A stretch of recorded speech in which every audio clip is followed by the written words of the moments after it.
Your Honor, actually, my first reaction is that of Sherlock Holmes, which is that sometimes it's most important not what we see or hear, but what we don't see and what we don't hear. Isn't it interesting that the reason for the adjournment was so that Ms. Mashad could prove that essentially my cross-examination of the officer was incorrect,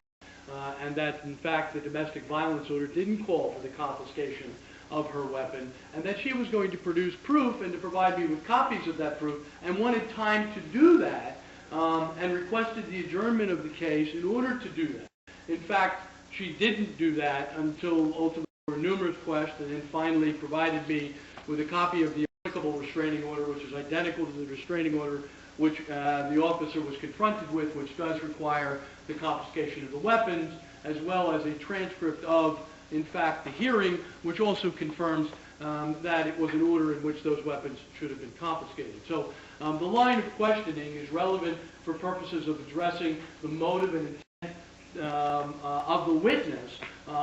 in saying something other than the truth, which is obviously also always a proper cross-examination. With respect to the cross-examination vis-a-vis the policies of the Burlington County law enforcement and the Prosecutors Office concerning, again, the seizure of weapons in domestic violence orders involving police officers, again, the same purpose was to confront the witness with the fact that her weapons were not confiscated when my clients were, to develop what is an appropriate line of cross-examination with respect to any witness, and that is the motive and intent of that witness to color her testimony, in this case, to be more harmful to the defendant than is accurate. And I would also point out that neither one of the motions are timely, in that they should have been made at the time. They're not being made at the time. The whole purpose of the continuance was, in fact, to prove me factually wrong.